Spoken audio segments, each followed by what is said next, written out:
Hello, everybody. My name is Clarence Napier, the insurance broker, licensed in 12 states. Those states include Washington State, California, Texas, Alabama, Georgia, Florida, South Carolina, Virginia, Maryland, Ohio, Pennsylvania, and Michigan. Today is July 24th. Yeah, it's about 7 o'clock in the morning on the East Coast. And today's podcast episode is titled, actually there's three kind of subjects. And we'll try to do each one of these subjects in about 5 minutes or less. So the first one deals with how I got started as a business owner. The second one is about why are white collar and blue collar small business owners selling big ticket items?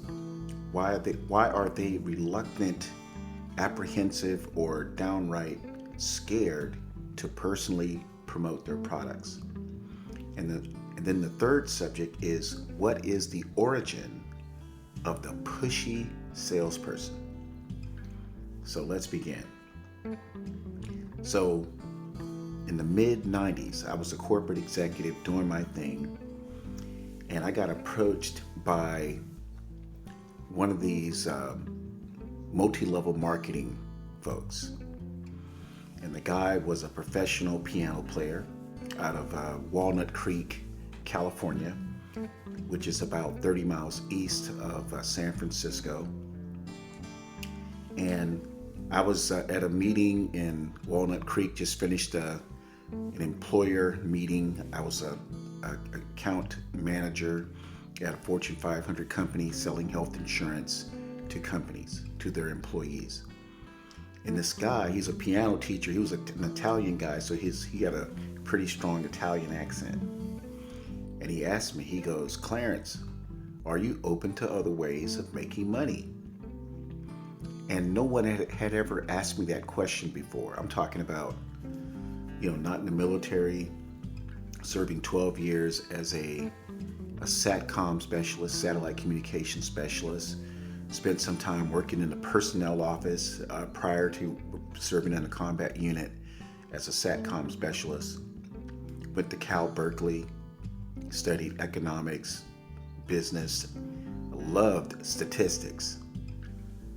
But no one had ever asked me that question. So instead of me sounding dumb, I said, sure, I'm open to other ways of making money. Didn't know what this guy was talking about, but I didn't want to seem dumb. So we met. Fast forward, I got started with, contacting people, and this is way before social media. In fact, I wish social media was not even around when it comes to business. I truly do. I wish it wasn't around, because I think it takes away from the personal component of building relationships that last. So I ended up making between $1,700 and $2,000 a month in this multi-level marketing company. And ironically, as soon as the internet and social media took off, my business died. It did, because people were no longer meeting with each other face to face. We were not sitting around coffee shops and just, chatting with people. And we went from, $2,000 a month down to zero in 6 months. So I learned something from that. That was like a lesson that I learned early in my business life, even before, I was doing what I'm doing now. So that's the reason why I say that it's very important that we build relationships, because I've seen social media kind of like strip the joy and the passion and the competitiveness away from people that are in business. So I ended up leaving corporate America like in the early 2000s and became an independent insurance agent and worked a little bit in the real estate industry there in Northern California from San Francisco to Sacramento. So this takes me to the second subject. Why are white-collar small business owners and blue-collar small business owners, and I'm talking about attorneys, CPAs, dentists, plastic surgeons, bookkeepers, real estate brokers, real estate agents, home builders, electricians, plumbers on the blue-collar side, people that have the ability or the capacity to sell their products and services at $1,000 and higher. That's significant. But why are people reluctant, apprehensive, and somewhat scared to personally market their products? And, over a 25-year period that I've been in sales, and that's from, like I said, a few years in multi-level marketing, independent insurance agent, realtor, consultant, and I'll have to share that consulting story of why I started my consulting firm, 321 Biz Development. I normally share that story on a personal basis, but I'll give you a little bit of it on a future podcast episode. And now I'm a 12-state insurance broker selling pretty much anything dealing with health, disability, life insurance, rollovers, premium finance plans for the highly compensated people. But why are people afraid to promote their products? And I know what it is, and it's not really the fault of the white collar or the blue collar small business owners selling these big ticket items. Basically, what the problem is that in our education system, even at the college level or at the master's degree level or the PhD level, business development is not taught. So what happens, a person graduates from college, they receive their certification in accounting or dentistry or medicine, or they pass the bar and are able to practice law in their state or states. But the part that was missing is how business is developed. And when you lack that knowledge, what you do is you think you can do some of the things that used to be done years ago. Some worked, some didn't, but you take a chance at just spending all this money, $10, $20, $50,000 on some type of marketing campaign. And you put a sign out in front of your door or on the street, on the boulevard, and you expect people to say, oh, this is a law firm that's open. Oh, let me just go in and use their services. Or here's an accountant, or here's a dentist. Oh, let me just pull in or pick up the phone and call them to make an appointment to receive their services. The challenge is, at least from an economics perspective and a statistical perspective, there are a lot of competitors out there. In some areas, like in California and in New York, there are 3,000, 4,000 dentists in the 5 boroughs in New York City. And in California and Los Angeles, there are like another 4,000, 5,000 dentists. So when you factor the fact that competition is now is a variable to doing business, it kind of like puts the failure label on any type of marketing that is done without a personal touch. And I've said in future, or not future, but past podcast episodes, the only companies that win when it comes to getting a company market it, whether it be radio, TV, print, advertising, when it's just generally done the way it's been done for the last 40, 50, 60 years, the only companies that win are the marketing companies, because they can't guarantee any return on investment. They can't say Joe spent 20 grand on some marketing, therefore Joe, you can expect 3 times what you spent. You can expect $60,000. You can expect 5 times what you spent, or $100,000 in revenue. They can't promise that, nor can you as a business owner get them to commit to giving you an ROI estimate. The only thing a marketing company can do is do what they claim they're going to do. Mail your information, put you on radio so hundreds of thousands of people can hear it, and put you on TV on some of these cable channels for like 30-second clips. But guess what? Your competitors can do the same thing too. So what about the personal touch of building your business?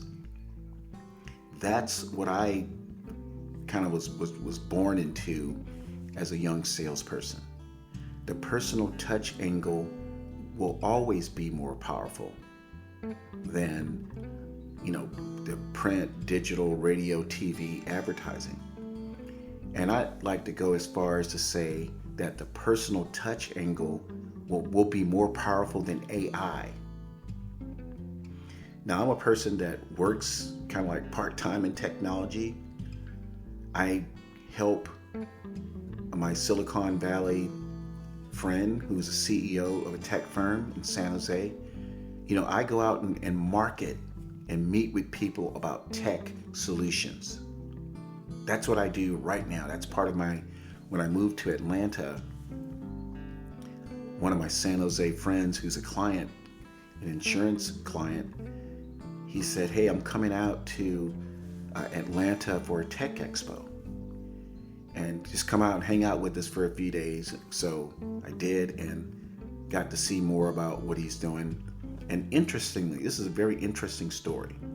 So I'm at the tech expo, and some people, some techies, engineers were standing looking at this hardware device. And my friend, he's not a salesman. He owns the company, but he's not a salesperson. He's talking and talking and talking, and it's going on for 30 minutes, and I'm getting sick of it. I told him, I said, "I'm getting sick of this. You're talking.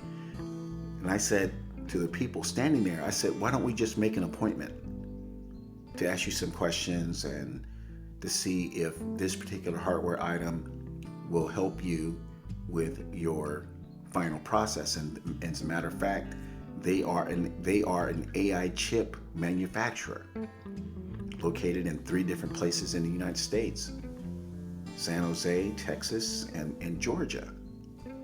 So the engineer said, "Oh, great," passed out business cards. I set the appointment. Now, I mentioned on a previous podcast episode that I know very little about his tech hardware device. So, but this is what I knew, that when it comes to sales, it's not about exactly what I know. It's what type of challenge, or what are the challenges the business owner has. And that information that I've learned in the last 15 years, especially when starting my consulting firm, 321 Biz Development, I ran with that premise. So I met with the guy in his downtown Atlanta tech company. This is one of the, it's a pretty big company.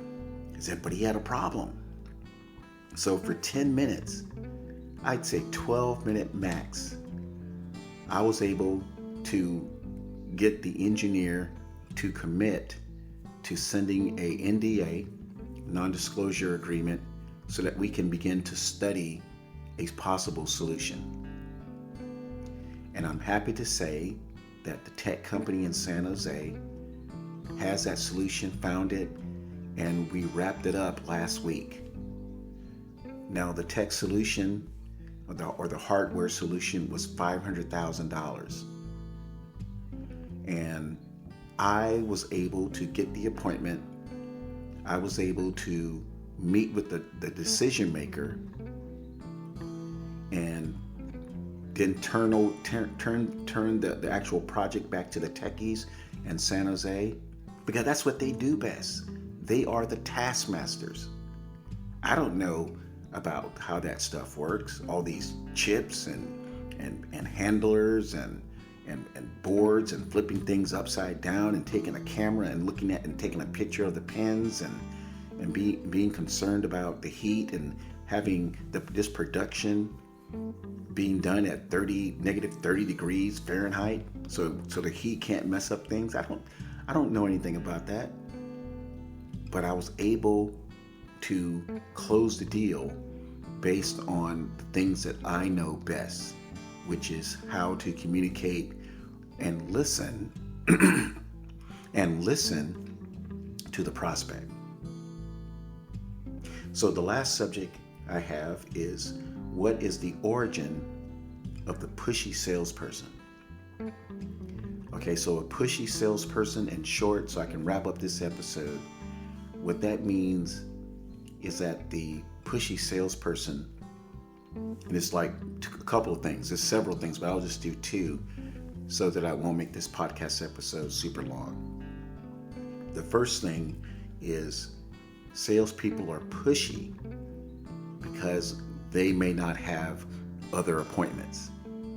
You see, if you only make 3 appointments in, let's say, a month, then every appointment counts. And you can be damn sure that if you only got 3 appointments, you will say and do anything to close the deal on all 3 of those appointments, or the majority of those appointments, or at least one. And the reason why you only have 3 appointments is because you didn't do a lot of contacting, prospecting, appointment setting, closing, and getting zero cost referrals. And those are the components of the 3-2-1 biz development system.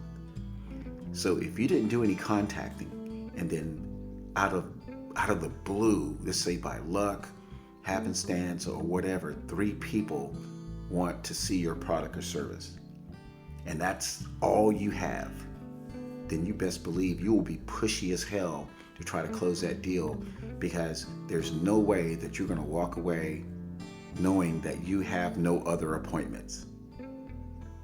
So a lot of salespeople they have all kinds of gimmicks. They lie, they cheat, they misrepresent just so that they can close. And a lot of times those deals that close get voided because the client realizes that they did not get what they were promised, and often they say, I want my money back.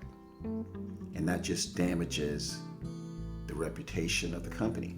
And the other reason why there are pushy salespeople is because when you don't have a sales system, then you try everything under the sun. So what I mean by that, and I'm going to take you through a little brief statistical analysis. It won't be long, I promise you. Statistics puts people to sleep.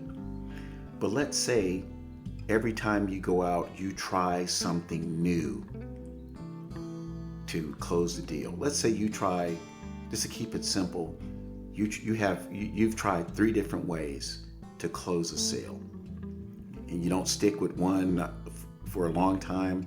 You go to the second one, you go to the third one, you just keep going back and forth, and you're really not sure which one works. You adjust each one of these every time that you see something different. For instance, you see, a home that's in a nice neighborhood. You try an approach. You try an approach to connect or align with the nice neighborhood. You try an approach that deals with maybe a more urban neighborhood. You make some adjustments so that your sales approach aligns with an urban neighborhood.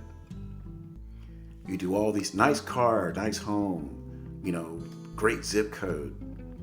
So what happens is that you never get to a point where you can trust your own sales system because the salesperson bounces around so much. And I've seen that. I've actually done it before I realized I was making a mistake and causing problems for myself. I had transactions, appointments that I should have closed, but since I was bouncing around so much, the prospect understood that I didn't have a system. How about that? When your prospects can look at you and say, oh, Clarence is bouncing around. How long has he been doing this? The prospects know when you don't have a system. And on the other hand, the prospects know and they appreciate when you do have a system. When you do have a system, what I mean by a system, not a scheme, not a gimmick, I mean a methodical way of moving a product or service from contacting, prospecting, appointment setting, closing, and getting zero cost referral stages. When a prospect likes your system, they will more likely buy because they see you as a professional. They see that you have mastered this art of understanding, number one, the potential client, the prospect. And then number two, understanding how your product or service fits within that prospect's life because you ask so many questions. So anyway, I'm going to close.